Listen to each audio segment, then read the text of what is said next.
Alors, nous parlons de la politique économique qui a été lancée avec tambour et trompette hier par le PQ. Joanne, t'en as parlé sur ton blog. En fait, tu dis qu'il y a deux façons de relancer l'économie. Première façon, c'est l'État qui se prend pour un entrepreneur, qui distribue les subventions à droite et à gauche et qui fait beaucoup d'interférences, beaucoup d'ingérences. Et l'autre façon, bien, c'est de créer un terreau fertile au développement en allégeant, entre autres, la fiscalité des entreprises. Puis après ça, ce sont les entrepreneurs eux-mêmes qui ont à créer des postes. Évidemment, étant donné que c'est le PQ, on a privilégié la première option, Joanne, c'est ça? C'est bien dit ce que tu viens de dire là. Je l'ai lu quelque part dans un bon blog, Joanne. Effectivement, on a deux écoles de pensée, puis l'école de pensée qui gouverne, qui est appliquée au Québec depuis un bon nombre d'années. C'est pas juste le Parti québécois, le Parti libéral aussi. Depuis 40 ans, en fait, diront certains économistes, qu'on a une politique économique très interventionniste. C'est du dirigisme économique. L'État se prend pour un entrepreneur au lieu seulement de dresser ou faire un solage, puis de travailler sur ce que, par exemple, le Conseil du patronat appelle les déterminants de la prospérité, une fiscalité plus légère, une main-d'œuvre qualifiée, une réglementation qui est souple, un code du travail qui est souple. Il y a un paquet de déterminants qui déterminent le niveau de liberté économique, puis les études prouvent que plus il y a ces indices-là tendent à une plus grande liberté économique, plus le pays ou la province est prospère. C'est étudié, ça, là, avec des chiffres et tout ça. Mais en même temps... Ici, au Québec, ben, on ne se classe pas dans les premiers en termes de liberté économique. C'est ce qui fait que là, l'État intervient puis pense qu'avec son école de pensée à lui, le Parti québécois, que ça va insuffler alors qu'on est les plus généreux au Canada en termes d'aide aux entreprises et par ailleurs, on est ceux qui sous-performent puis les moins productifs.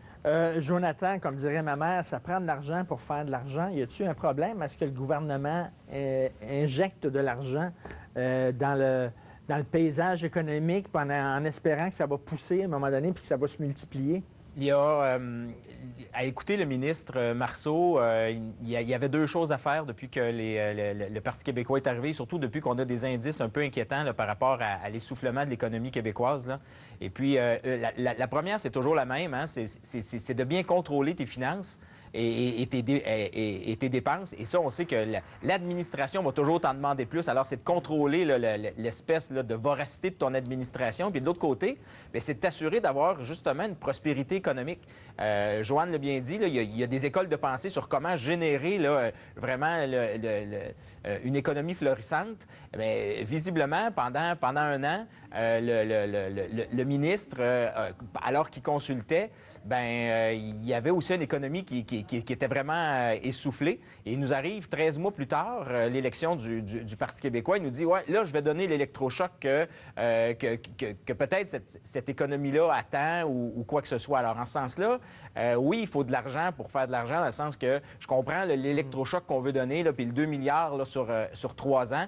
On espère bien que ça va générer des retombées positives, mais en même temps, 13 mois plus tard, alors qu'on en a déjà parlé, alors que les signaux qu'on envoyait économiques, c'était pas des signaux qui étaient très, très positifs là, pendant les 13 premiers mois. Ça, Joanne, ça veut dire que le déficit zéro, on a oublié ça. C'est plus ça. Maintenant, là, on veut créer de l'emploi, puis on va investir beaucoup d'argent là-dedans, quitte à creuser le déficit un peu plus. Là. On s'en fout du déficit zéro. Moi, je pense que oui. Je pense qu'ils ont fait une croix sur le déficit zéro, parce que, en fin de compte, toutes les raisons sont bonnes pour intervenir, pour que l'État intervienne. Là. De temps en temps, c'est la récession. Là, c'est un ralentissement. Puis mieux que ça, des fois, c'est une élection qu'ils font l'étalage. Quelle politique spectacle, en passant, pour annoncer des mesures qui, en grande partie, sont déjà annoncées dans les projets d'infrastructure du gouvernement. Là. Quelle politique spectacle? Il faut leur donner ça, le Parti québécois. Là. Il faut leur donner ça, le Parti québécois. Là. Ils connaissent leur clientèle. Leur clientèle comprend que des emplois, ça se crée par le gouvernement. Ça fait 40 ans qu'on leur dit ça. C'est tous les baby-boomers. Ils savent qu'eux autres, ils croient que des emplois, c'est le gouvernement, c'est l'État qui crée ça. Et donc, quand on leur dit, voici tout plein de crédits d'impôt, de subventions, de tarifs préférentiels, ils ne comprennent pas que ça sort de leur poche. Ils ne comprennent pas que quand on donne ça à un petit nombre d'entreprises qui sont choisies, sélectionnées par le gouvernement, c'est toutes les autres entreprises qui en paient la note. C'est le consommateur qui en paie la note, le consommateur d'électricité. C'est le contribuable qui paie la note. On paie toutes pour la petite sélection d'entreprises qui seront choyées, les choyés du moment, choisis par une bureaucratie gouvernementale. C'était le Père Noël qui s'est pointé 2 mois et demi d'avance hier. On veut vous entendre là-dessus. Vous pouvez nous contacter. On vous parle après la pause. Si je me fie aux messages que nous avons reçus sur notre page Facebook, il y a beaucoup de gens qui pensent comme Joanne Marcotte, Samuel. Il n'y a aucune vision d'avenir là-dedans. C'est de l'argent qui va seulement régler le problème à court terme. Un manque de vision. Jean-Philippe, nous sommes les champions des subventions aux entreprises dans le pays et notre création d'emplois est anémique quand on se compare au reste du Canada. Comment expliquer cela? Élise, le PQ fait peur aux investisseurs et maintenant, c'est l'argent des contribuables qui doit compenser pour ces pertes qui n'avaient pas lieu d'être. Il me semble que l'on ne gagne pas vraiment au change. Joanne, Lise qui dit finalement, ils ont fait peur aux investisseurs, puis là, il y a un manque à gagner, on se retrouve dans le trou, fait que là, on va sortir l'argent des coffres publics, puis là, on va injecter ça dans le paysage économique pour compenser aux pertes qu'on a causé en faisant peur aux investisseurs. J'imagine que toi, tu es d'accord avec ça, Joanne. Mais je ne suis pas juste d'accord, là, c'est factuellement vrai. Là. Elle a tellement raison, la dame. C'est qu'il y a des études comme la Banque nationale qui a produit une étude pour faire le bilan un peu de la dernière décennie en termes économiques. Puis l'économie québécoise, elle repose sur 2 moteurs essentiellement, le secteur public puis la construction. Qui finance la construction au Québec? C'est... Toi et moi.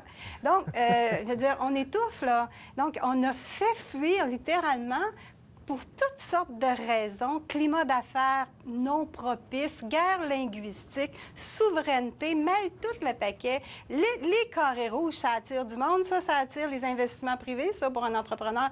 Donc, voyez-vous, donc, le résultat honnête, c'est que non, il n'y a plus d'investissement privé. Les entrepreneurs, ils songent à 2 fois avant de venir ici. Et on se trouve à devoir payer la note et subventionner et tarifer de façon exceptionnelle des entreprises. Alors là, on va entendre Paul au bout du fil. Paul, qu'est-ce que vous en pensez? Bonjour. Bonjour. Moi, je trouve ça ridicule parce que environ 1 an après les élections, Marois et Marceau ont crié autant qu'ils pouvaient qu'ils n'en revenaient pas à quel point que les finances du Québec étaient mauvaises, que les libéraux avaient mis les finances du Québec dans le trou. Et là, 1 an après, ils sortent les milliards. Là, c'est ceux qui ont une bonne vache à lait, c'est l'Hydro-Québec. Mais qui va la nourrir, la vache à lait? C'est nous, avec les comptes d'Hydro, qui vont monter à chaque mois, comme ça a été annoncé dernièrement. Donc, finalement, on va se retrouver par payer tout ça. Exactement. Par la porte d'en arrière. Merci beaucoup, Paul. Marc, qu'est-ce que vous en pensez? Bonjour, M. Martineau. Bonjour. Merci de votre émission. Merci. Moi, je trouve que les Québécois, là, on a presque fait passer un autre Québec. On est des vrais imbéciles. D'accepter des pareilles choses, ça n'a aucun sens. Comme dire, là, on a coupé les assistés sociaux au départ. On a commencé ça de bonne heure pour que les gens oublient. Après ça, ça a été les commissions scolaires. Mme Marois qui a tapé avec les chaudrons. Et là, après ça, on a mis chez la Charte. Là, ça bande chez la Charte. Ça fait qu'on vient sur un plan de développement. Voyons donc, on se moquait de M. Charest à tour de bras. C'est quoi, là, quand elle annonce ça? Ils vont redémarrer le plan d'infrastructure. C'est toutes des choses qui faisaient partie des captons. Merci, okay? Marc. Merci beaucoup, Marc. Jonathan, là, je ne veux pas nécessairement défendre le PQ, mais je lisais des commentateurs qui disaient, bon, effectivement, au point de vue vision économique, c'est le point faible du PQ, l'économie. Mais c'est peut-être pas le point fort non plus du Parti libéral du Québec, parce que maintenant que Raymond Bachand est parti, c'est qui est monsieur ou madame économie au PLQ? Ben, c'est pas Philippe Couillard. C'est pas lui l'économie. Qui représente? Parce que là, on entendait Philippe Couillard dire, nous autres, c'est notre force, l'économie, c'est notre force au PLQ. Il n'y a plus personne qui parle pour l'économie là, au PLQ. C'est parce que c'est pas juste le départ de M. Bachand. Hein. Avant ça, ça a été M. Gignac aussi. Avant ça, puis il faut se rappeler que Paquette aussi, député de Laval-des-Rapides, Alain, exactement, Alain Paquet a perdu ses élections face à Léo Bureau-Blouin. Donc, ça, c'était des gens là, qui, justement, arrivaient quelqu'un qui se connaît bien en économie. Et au bureau loin. À terme, avec son bac, on peut imaginer que... Non, mais au-delà de ça, là, je veux dire, c'est le potentiel du jeune. Là, hein? On est dans le potentiel. Okay. Non, mais donc, c'est vrai, il y a d'un côté et de l'autre, certainement, là, des gens, et aussi spécial que ça puisse avoir l'air, une des personnes qui arrive du milieu des affaires, puis il est à la Coalition Avenir Québec, qui s'appelle François Legault, et puis oui.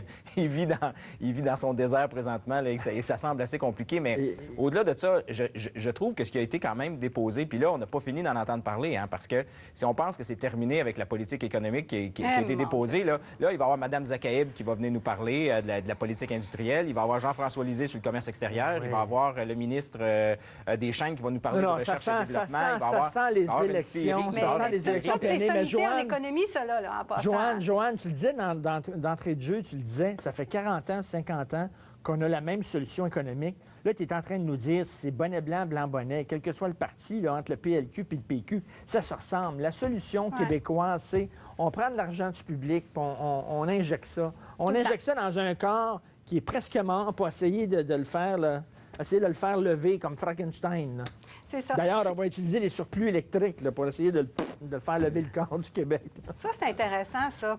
Ça, je comprends pas ça, par exemple, là, qu'on ait changé la mission d'Hydro-Québec pour faire adopter des orientations tout à fait idéologiques. On subventionne des éoliennes avec ça. Maintenant, on va subventionner des entreprises écologiques. Là. Bien, tout ça, ça me surprend. Puis qu'on annonce un paquet de crédits d'impôt sans passer par le processus parlementaire des études de crédit, ça me dépasse. Je comprends pas ce qui arrive, bien honnêtement. Là.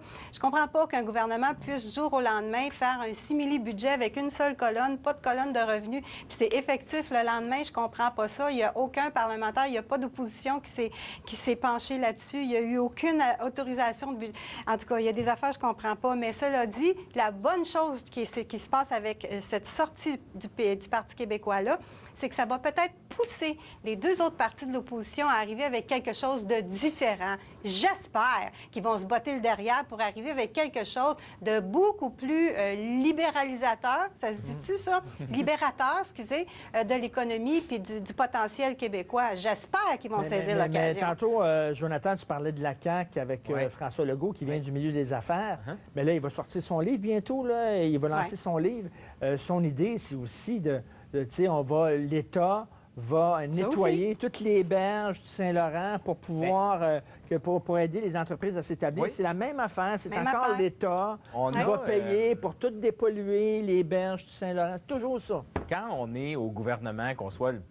Puis là, à sa face même, qu'on soit du parti politique qu'on veut, on réalise une chose, c'est qu'à chaque fois qu'il se passe quelque chose, le peuple québécois regarde le gouvernement. Le peuple québécois a une relation très, très matriarcale avec son gouvernement. Il y a un problème dans l'économie, on regarde le gouvernement. Il y a un problème ici, on regarde le gouvernement. Puis là, le gouvernement, plutôt que de dire, ben je vais commencer à aider en me retirant, c'est jamais une réponse. Le gouvernement dit, je comprends, vous me regardez, vous voulez que je trouve une solution, bien, la solution vient du gouvernement lui-même, où est-ce qu'il va se mettre les deux pieds dans le problème, puis en se disant, voici comment je vais intervenir pour le régler. C'est tout le temps les réponses qu'on a. Joanne appelait ça le gouvernement. On a un problème, le gouvernement sort sa mamelle, puis on tête. C'est ça, on tête la mamelle du gouvernement. On a Pierre au bout du fil. Pierre, vous en pensez quoi? Moi, j'aimerais comprendre la logique du gouvernement. On subventionne des compagnies éoliennes pour produire, autrement dit, pour essayer de partir des nouvelles industries. On paye plus cher pour l'électricité. Le résultat, le consommateur paye plus. Et à la fin, on va donner notre électricité à des compagnies pour créer de l'emploi. On serait pas mieux de payer le monde chez eux. Ça nous reviendrait encore moins cher. Ce que vous dites, c'est ça. On achète de l'emploi, finalement. On achète la création d'emplois. Merci beaucoup, Pierre. On va en discuter justement tout de suite après la pause.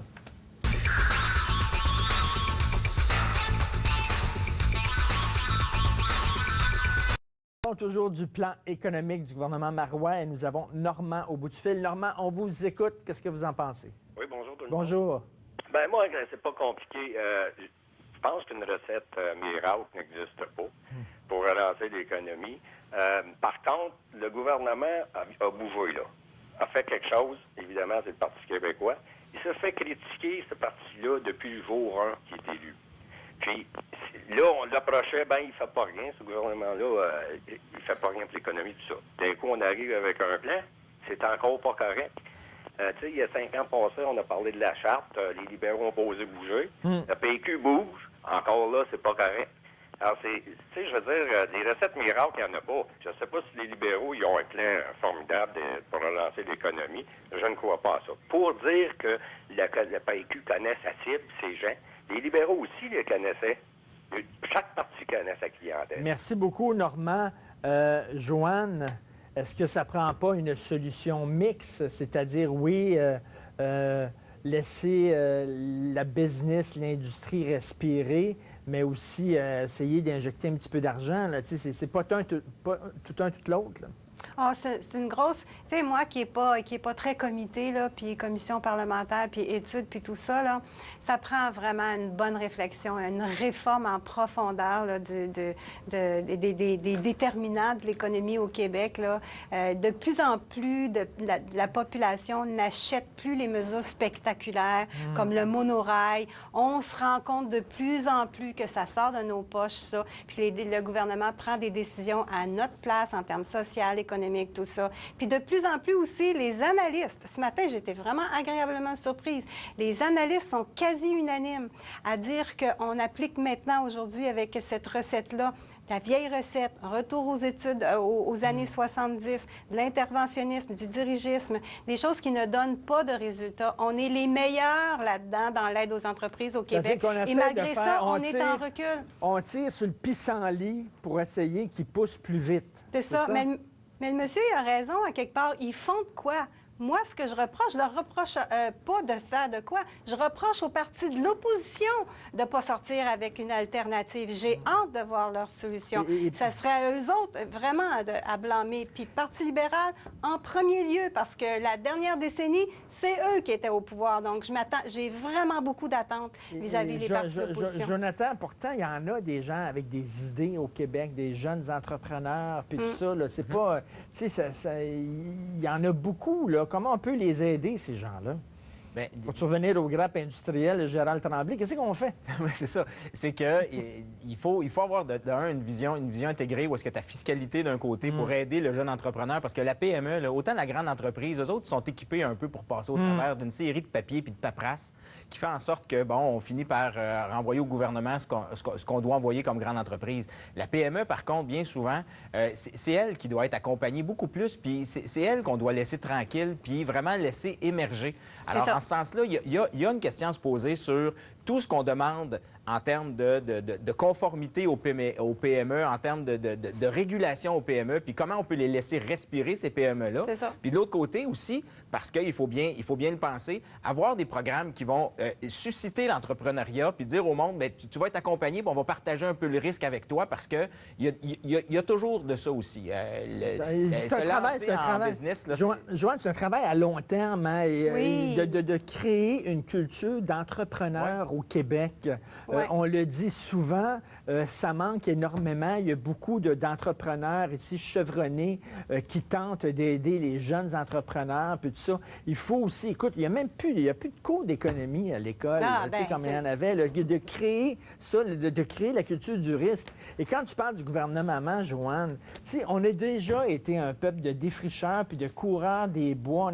On partait tout seul, on n'avait peur de rien avec une hache puis des flèches, puis on l'a défriché, ce pays-là, à partir de rien. Où c'est qui est rendu notre côté coureur des bois? Maintenant, là, on tête les mamelles de l'État. Ouais. Mais Pierre, un gars comme Pierre Duhamel, par exemple, il dirait que les entrepreneurs sont encore là. C'est pas l'esprit d'entrepreneurship qui est disparu, c'est que c'est l'État qui l'étouffe. Puis parce que la question fondamentale, c'est celle-là. C'est quoi le rôle de l'État en matière économique, là? T'sais, moi, je le perçois comme un architecte, celui qui va dresser les plans, puis à la limite, il va faire les fondations. Il va s'assurer qu'il y a une main-d'œuvre qualifiée. Son système d'éducation, là, il a besoin d'investir, là. Il faut qu'il y ait une main-d'œuvre qualifiée pour l'entrepreneur qui va arriver. Il faut qu'il fasse respirer aussi l'entrepreneur. Il faut qu'il ait l'impression, l'entrepreneur, qu'il va faire de l'argent. Il va avoir de la main-d'œuvre qualifiée, puis il va avoir un environnement aussi qui va l'inciter, lui, à investir. Il va avoir des infrastructures aussi, du fait que dans les transports, par exemple, ses employés n'auront pas peur de traverser le pont Champlain ou de transporter ses marchandises. Jonathan, si on ne l'écœure pas sous la paperasse aussi, là, avec plein de paperasse. Aussi, la réglementation, exact. avoir des comptoirs uniques, parce que là, c'est super difficile. Il faut que tu cognes à telle porte, puis à telle autre porte, puis à tel ministère, puis tout ça. C'est compliqué. Puis, Mais on l'État- complique Complique quand la tu es un entrepreneur, là, ce qui te fait triper, là, c'est ta bébelle. Là. Peu importe c'est quoi, là. Mais Mais oui. c'est vraiment, c'est là-dessus. Puis c'est là-dessus que tu es bon. Puis aujourd'hui, on dirait qu'il faudrait qu'il y ait la moitié de ton cerveau qui soit vraiment quelqu'un qui pense l'innovation, puis de l'autre moitié de ton cerveau qui soit quelqu'un qui soit capable de remplir des formulaires. Et ça, pour plusieurs personnes, ça se dit, ben voyons donc, moi, je veux juste triper dans ce que je veux offrir au monde, puis dans l'idée que je veux faire émerger et tout ça. Et puis oui, certaines personnes vont se sentir un peu, des fois, là, je sais pas, justement, Parce que je suis sûr là, qu'il y en a un jeune, Louis Armand Bombardier, là, qui nous écoute, là, qui est en train de bagosser quelque chose dans son garage, qui va devenir la grosse affaire dans quelques années, mais il faut les aider, ces gens-là. ça, puis la réponse- On prend des appels tout de suite après la pause.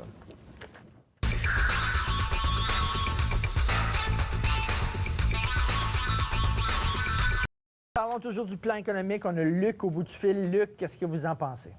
Oui, écoutez, je vais dire le contraire de ce que vos commentateurs ont dit depuis le début de l'émission. Je pense que tous les pays modernes, surtout quand on est en concurrence avec les provinces voisines, avec les pays voisins, tous les pays, les gouvernements investissent dans l'économie. Harper a investi des milliards dans les sables bitumineux, des milliards dans l'industrie de l'automobile en Ontario. Et là, les libéraux ont le front de dire au PQ, l'économie va mieux en Ontario. On sait bien, ils ont pris des milliards pour investir là-dedans. Le gouvernement québécois a investi 2 milliards. C'est planifié. Entre autres, tantôt, la dame disait, on ne sait pas où ils vont prendre l'argent. C'est déjà planifié qu'il va y avoir des rénovations d'écoles. Moi, comme ancien directeur d'école, les rénovations étaient prévues depuis 2 ans, 3 ans. Alors, je trouve ça un petit peu injuste qu'on accorde le Parti québécois présentement. Merci beaucoup, Luc. Je vais faire réagir Jonathan Valois là-dessus. Oui. Jonathan, quand les gouvernements imposent des mesures d'austérité, comme a fait Pauline Marois au début, on la critique. On les critique, puis après ça, lorsqu'ils arrivent en voulant investir de l'argent et injecter de l'argent, on les critique. Bien, ce qu'il faut savoir, là, c'est que présentement, là, depuis la dernière élection, on est en campagne électorale, on a un gouvernement minoritaire. Alors oui, là, des critiques, puis en plus, là, les critiques, ils sont dans un jeu de on ne sait pas trop quand on va retourner en campagne électorale, donc c'est amplifié tout ça. Qu'il y a des gens qui critiquent les mesures d'austérité, qu'il y a des gens qui critiquent aussi des mesures de bonification comme il est en train d'arriver. Il me semble que ça fait partie du jeu, mais c'est vrai qu'il faut séparer le bon grain de l'ivraie dans tout ça en se disant, est-ce que c'est justifié aujourd'hui avec un ralentissement économique que le ministre des Finances sorte en disant, en voulant faire un électrochoc? Je pense, tout le monde sait que c'est justifié. On peut bien critiquer jusqu'à demain matin tout ça. Ça reste qu'on a un gouvernement qui, et moi, le seul reproche que j'avais, c'est qu'il arrive 13 mois après son arrivée avec justement ce plan-là qui aurait été bien reçu si ça avait été quelques mois après son élection. Ben, mieux vaut tard que jamais. Ben comme on oui, dit ça c'est quand sûr. même, Mais c'est sûr. On va a le prendre, Ruth là. au bout du fil. Ruth, qu'est-ce que vous en pensez? Oh, ben moi, je pense tout simplement que ça, le gouvernement de Mme Marois se comporte pareil comme des traders sur le marché de la bourse, ils font du day trading. Je pense que dans n'importe quoi, ça demande quand même une certaine planification. Et puis, pour eux, la planification, si on regarde juste ce qui s'est passé avec l'histoire des commissions scolaires, que tout à coup, elle est furieuse et tout ça, alors c'est très clair dans mon esprit à moi qu'elle va fermer les commissions scolaires et puis qu'elle va dérouter les taxes que l'on payait aux commissions scolaires au gouvernement. Et c'est de là que les fonds vont provenir. Puis ça va toujours être sur des coups d'éclat comme ça que l'argent va venir, parce qu'on peut pas l'inventer, là. Puis on peut pas faire fi non plus de la situation économique internationale. On peut pas faire fi. Il arrive du jour au lendemain, puis là, il y a quelque chose là d'absolument extravagant et extraordinaire. J'espère que les gens sont pas assez crédules pour croire ça. Là. Merci beaucoup. Merci, Ruth. Hier, est-ce que c'était une opération préélectorale, Joanne? Absolument. Bien, j'espère. J'espère. Parce que déjà là, que le thème de la Charte tarde à être résolu. Là. J'espère qu'ils nous nous tiendront pas comme ça, avec des annonces à gauche et à droite pendant plus que, je sais pas, moi, un mois ou deux. J'espère bien qu'on va aller en élection ce printemps-ci puis qu'il y a des choses qui vont se résoudre. cherche. Regarde, je serais même prêt à accepter l'idée. Ce printemps ou le 9 décembre? Le 9 décembre, j'espère que ça va être le plus tôt possible, parce que de toute façon, quand en ligne les pour et les contre, il reste que, est-ce que le Parti québécois est prêt à se faire annoncer et à assumer le fait que d'ici une couple de mois, il y a un risque qu'on annonce qu'il y a une récession au Québec? Savez-vous l'effet que ça pourrait avoir, ça, le fait de dire qu'on est en récession au Québec pour un gouvernement en place? Pas grand chance d'être élu à ce moment-là. Jonathan, les sondages le disent, les gens ne sont pas très optimistes sur l'avenir économique du Québec. Hein? On sent la récession arriver, là. Bien, on voit un ralentissement depuis déjà une bonne dizaine de mois. Là. 4 mois. Non, mais c'est parce que les derniers bons chiffres remontent quasiment jusqu'à février. Là. Ça, c'était des vrais bons chiffres. Depuis ce temps-là, les chiffres sont un peu difficiles. Alors, les gens, ça, c'est sûr, là, ils commencent à être un peu plus inquiets. Est-ce que l'intervention qu'on voit puis qu'on va voir là, dans les prochaines semaines là, du gouvernement du Québec va générer de l'optimisme?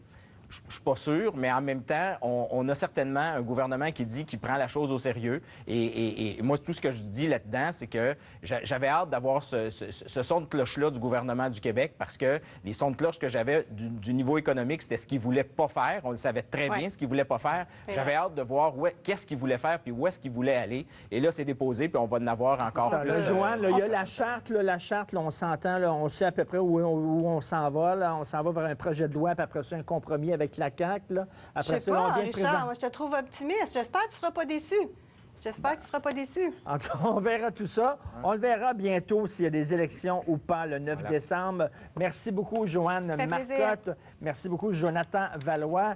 Et là, on s'en va